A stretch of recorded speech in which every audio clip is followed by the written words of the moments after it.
they're over here on the left, GPT. This is both the paid and the B2B version. So the paid version is a consumer version is $20 a month.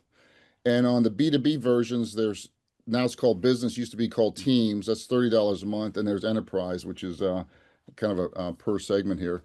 But on both the B2C and the B2B ones, they're over here on the left here. I have one down here called clickbait generator, and I need a better term for it.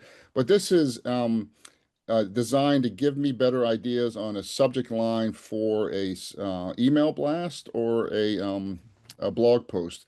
So I was writing a blog post, was that just yesterday?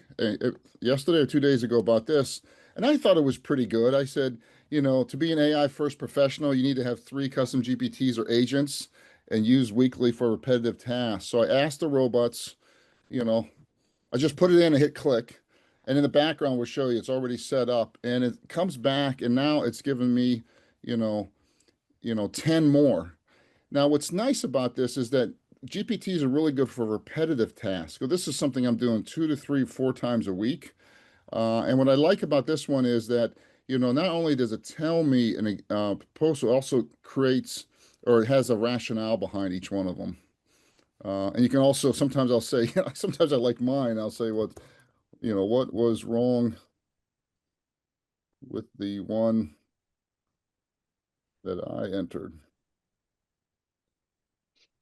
And they'll come back and they'll say, very politely, try not tragically wrong, but it goes on and critiques it. So that's one I use a lot. I have one for proofreading, where I've uploaded samples of my writing, and I have a prompt around Wall Street Journal writing, and I ask it to proofread it, correct it, and then make the changes.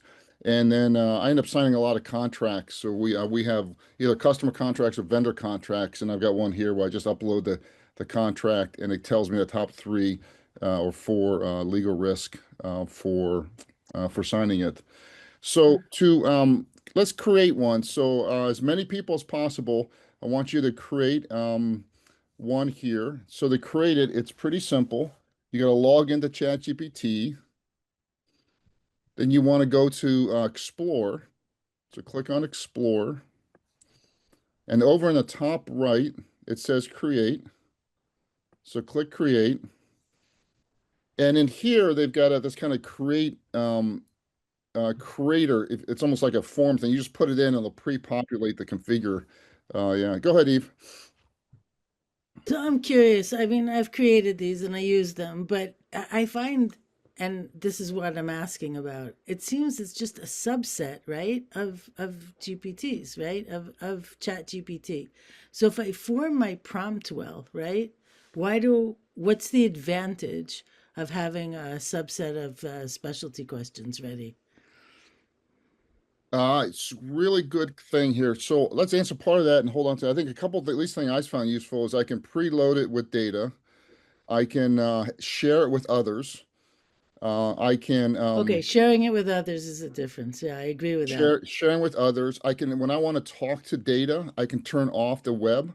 So when I Mm, share with others and I want people just to look at the employee manual, I can say just talk the employee manual and turn off the web.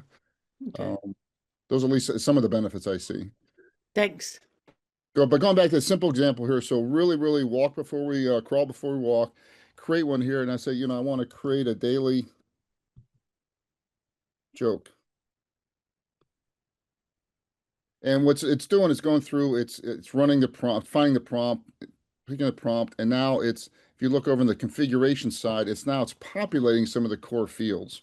So first you name it, so let's call this the daily joke version October 13th. So that's the name.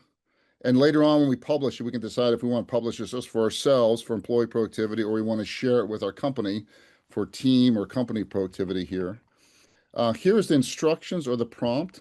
GPT tells one clever joke each day. It's lighthearted, doesn't offend. Conversation starters are things you can see on the right that just kind of help the user. They have these things called knowledge, or this kind of what data goes into the brain of the agent, if you will. And because this is just a simple task, I'm not going to add any knowledge here, but you'll see in a different task, you might want to upload up to 20 different documents here. And then on capabilities, these are the kind of skills, if you will, for our intern here. You can have web search, Canvas, image generator, you know, and then usually we have you can also decide what model you want to use. Usually I just let the machine decide what model here. There's a few cases where you really want to have the thinking or the pro or a particular one. For jokes, we'll just keep it easy here. So that was it. So we named it. It pre-populated the instructions or prompt BT, the instructions of the prompt. You could have easily cut and paste one there. You'll see later, we're going to come back and edit it. And then to publish it, you just go over to the right, top right, hit create. And then here you have an option of, I can have anybody at our company. So this is the company version, GAI Insights.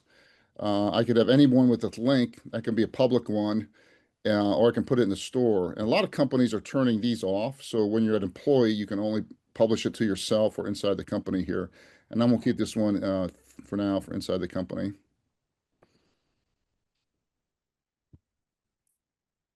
Then I hit update. Um, and I can view it. And I can either type in something, I just can click one of these ones or start, tell me today's joke. And it'll go through there.